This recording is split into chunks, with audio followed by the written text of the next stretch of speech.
Hello and welcome to the Financial Future Guide. I'm your guy and I'm your guide. My name is Alex and today we're looking at stock quotes. In this series, I run you through important things you need to know before you start investing. So you might be wondering, what is a stock quote? A stock quote is essentially just a series of information collected to give you a brief overview of a company. For the purpose of this video, we're using Yahoo Finance. Yahoo Finance is free online, anyone can use it. However, you must know that things that change throughout the day, such as price, is delayed by 15 minutes. Alright, well I'm here to teach and you're here to learn, so let's get right into it. Here we are looking at the stock quote for Walmart. This is on Yahoo Finance, as I mentioned previously. So up the top here, we have Walmart. This is where the name of the company will go. And in brackets, we have WMT, which is their ticker symbol. Ticker symbols is essentially the stock name linked to the company. The NYSE stands for New York Stock Exchange. So this just tells us what exchange that this particular stock is trading on. Note that some companies trade on multiple exchanges. For instance, the Canadian banks are found both on US and Canadian exchanges. And then we also just see here it says currency in USD, so US dollars. Next up is the stock price. So Walmart here is 133.01 cents. And this price right here is actually just the last price that this particular stock traded at. And that's why throughout the day it just changes all the time. In the red here, we can see that it's down $1.70 on the day, or 1.26%. So now heading down to the information section, we can see the previous close was $134.71. This is really just whatever the stock price happened to be when the market closed in the previous trading day. And I'm sure you guessed that open just means that when the stock market opened, this was the stock price. Now you may be wondering why the open is different to the close, and that's because there's after hours trading, and people are exchanging securities even when the market's closed. Therefore, when it opens, it could be different to where it previously closed. Next up is the days range, and this just shows us the highest and the lowest amount that this stock traded for in this particular trading day. And in the 52-week range is just the same thing over the course of a year. We next have volume, and this is really just the number of shares that have changed hands during a given day. And following on from that, average volume is just the average amount of shares that are traded for this particular stock during a trading day. Now you may have heard of market cap or market capitalization, and this is just the market value of a company's outstanding shares. Now the way they calculate market cap is just all of the outstanding shares times the price of the stock. So for instance, if there were 10 shares of a stock valued at $10, the market cap would be $100. Next up is beta. And what beta is just a coefficient that measures the volatility of an individual stock compared to the risk of the entire market. So beta just kind of gives us an idea of when the market is going through the ups and downs, how much does this affect this particular company? A stock that swings more than the market over time has a beta above 1. If a stock moves less than the market over time, the stock's beta is less than 1. High beta stocks are supposed to be riskier but provide higher return potential. In this example of Walmart, they have a beta of 0.32, which is telling us when the market is going through its ups and downs, Walmart's stock price will not be affected as strongly as other companies. Next up is the PE ratio. PE stands for price to earnings ratio.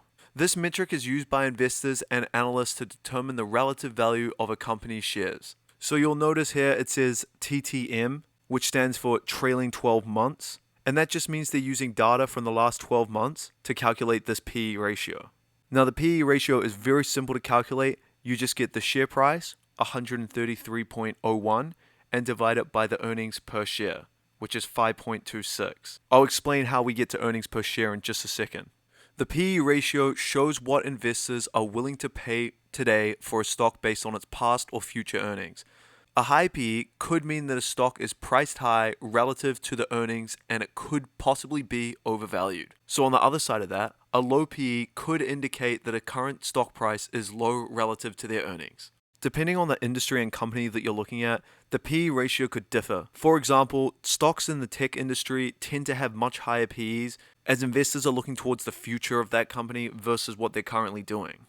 Earnings per share is calculated by getting the total earnings divided by the total amount of outstanding shares. For example, if a company's total earnings were $10 and they had 10 outstanding shares, their earnings per share would be $1. Investors care about earnings because they ultimately drive stock prices.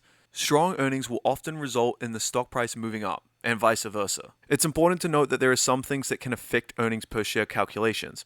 Let's take our previous example. The company that had total earnings of $10 issue out 10 more shares. So now, their total earnings of 10 is divided by the total outstanding shares of 20, the earnings per share drops to 50 cents. And now taking that the other way, if the company chose to buy back their shares, that could drive earnings per share up without actually growing their earnings. Just keep that in mind when analyzing earnings per share of a company. Then we have the earnings day, and that's quite simply the day in which the earnings are going to come out. Sometimes this is an estimate, and sometimes they actually know. In Walmart's case, on November the 17th of 2020, they'll release their next earnings. So here we have the Ford dividend and yield. We see that the dividend is $2.16 US. As we noted previously, all currency here is in US dollars.